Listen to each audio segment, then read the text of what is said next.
Evening all. So today we're going to have a look at a bit of an indie game. This is called Starforge. You wouldn't recognize it from the text. Okay, that text is a bit better, but certainly the one on had their website, I couldn't even read the font, so I didn't even know what game I was playing. This is now an open alpha on Steam, and let me show you. It's a particularly promising one. It is a very nice mixture, I think, of tribes. Certainly a little bit of Dust in here, maybe, and I think certainly a lot of Minecraft in here. And I think I really do like these kind of games because the possibilities behind them are pretty cool. It's been developed by three dudes, and it's literally three dudes, and they did crowdsourcing for the purchase of it. So that's pretty awesome. I'm always keen to support kind of indie projects where they appear. Now, I think really the purpose behind this game, and what I think I really liked about it was I'm a bit of a closet Minecraft fan. Actually, I've been playing it. And actually quite enjoying it. I think it's a difficult game to hate, I think. Well, if you played it, that is. I know a lot of people do hate it, but anyway. I think certainly what they're trying to do here, I love this idea of, you land on a planet and the first thing you have to do is build a fort, build a base, build a bit of a protection because, who knows what's going to crawl out the ground or attack you from above. And again, the game is phenomenally alpha. Okay, so if you know what that means, it means it's really, really, really, really, then underline one more time, rough.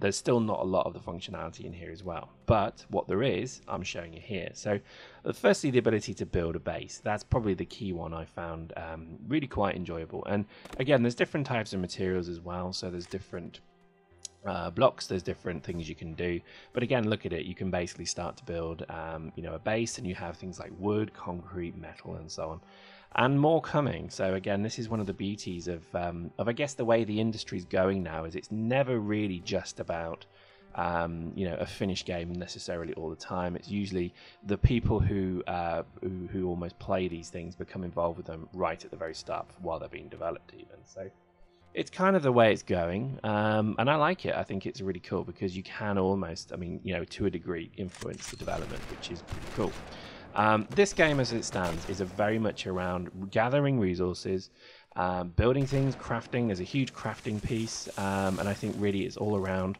really just survival on this very strange planet. There's a few bugs in it like that, which propelled me into the air. As you can see, it's pretty funny. But I love it. I think there's a real kind of nice feel about this. This is only creative mode, so at the moment there's no real enemies. You can spawn enemies and they'll start to attack your base, but again, it's all about creative mode.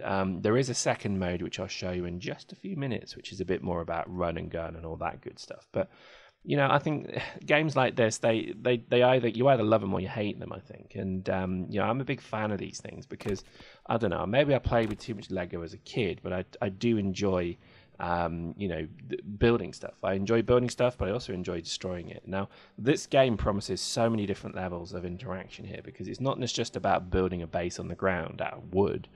You're going to end up building huge amounts of technology, turrets, guns. You're going to eventually build orbital elevators into space, and then you'll actually be able to go into space and perhaps even craft there. So it's pretty bold in its I guess scope and scale, which is what I love. So I think you're going to see probably quite an interesting game develop here. But I would stress, right now, it is an ultimate alpha. It is really, there's so little in the game at the moment.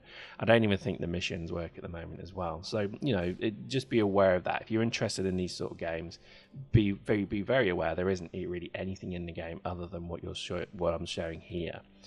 There is a second mode as well, which I'll show you in just a moment. But again, really, I think you have to kind of look at these games in terms of what's the mechanics, what's the potential here.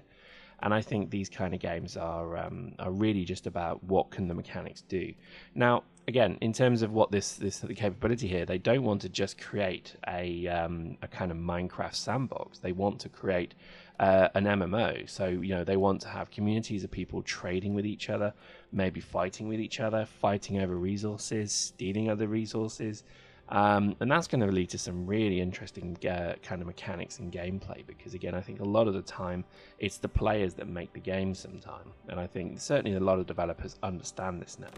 I think certainly when it comes to things like this as well, the ability to maybe build an entire city in the middle of a forest, and defend it and have turrets and have vehicles and whatever it may be is awesome. You collect resources, so as you see here, I'm chopping down a tree with my gun, and what I'm going to do here is then chop up the tree with my gun. And that's it. I mean, what game, what other game can you have where you basically blast apart a tree with and then harvest its resources? I like it. It's pretty funny, and I think certainly the drive of gameplay is going to be pretty interesting there. Now, let me show you a second player mode. This is the fort defense mode. Now, think of this almost as a tower defense style game. So, the clock's ticking now. I have to build a fort around my clone base. You see my clone base, the little red thing there. If that dies, well, if that explodes or is destroyed, I can't respawn anymore. So, in essence, the game's over. So, just sped up the footage here, but look, I had a real blast building this, and I'm building this as fast as I can, so I'm making lots of mistakes. But imagine a team of, 5-10 people all building a defensive base. How awesome would that be if they all had, you have to then go and craft your blocks, you have to go and, move your resources in and out. One person has to collect resources, otherwise you run out of material. Love it. And you have the different materials as well. So stone, concrete, stone blocks, wood blocks and so on. I loved it. And even when you come to the technology as well, you can craft like turrets. So you can actually have proper, honest to God, turrets. You can have, many different styles of doing this. Now, again, the game operates in terms of procedurally generated guns, so you actually have pretty much an unlimited supply of guns. You'll see that in just a moment when the gun cases drop. You start with a standard assault rifle, but over time you get many different types of guns, as you'll see in just a moment. And I think this is certainly where the charm of this game lies. Now, the countdown is almost done. Ding, there we go. So we've got now waves of enemy that come every 60 seconds.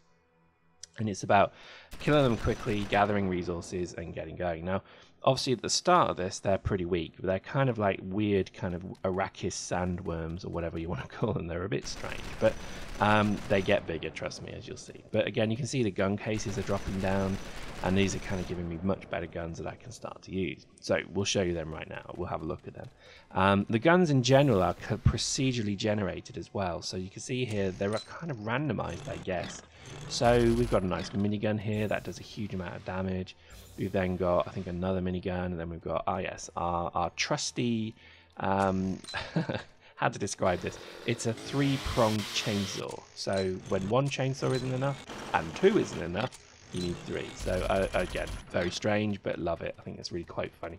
And I think they're completely randomized as well. So you can have a chainsaw with a shotgun, with a heavy machine gun, and then a minigun bolted onto the side of it. So there we go, twin miniguns. It's all a bit daft, but I love it. I think this is something I think that gives the game a bit of character. And I think certainly, most games do need that kind of thing. Now, I'm capturing resources because obviously I've got to keep my walls repaired. I've got to keep trying to build turrets and things like that. I never actually figured out how to build turrets because the requirements of resources were so high. But I think it's something that if you're playing as a team, you can probably do. So I think it's probably worth looking at doing that. But again, in terms of the game as it is and the mechanics, remember, this is what alphas are really for. It's not a finished game by any stretch of the imagination. It's really, what can the mechanics do? And I love the fact that the creatures break walls down. I love the fact that you have to defend against them, rebuild your turrets, and rebuild your walls and stuff. Now, the thing is, they got bigger and bigger, and they didn't stop. So eventually, I think this is just going to be one game mode. Imagine a mode where you have like a base, you have to like have dropships that get to each other, and you then go and raid and fight and kill and maim and do what and steal. That's going to be pretty cool. So I think it's definitely one to watch. A reason I kind of was aware of it is because I played Dust 514 at the moment, and that to me is and I think that to me was they're talking about the ability to maybe build your own bases. So this to me just completely caught my attention.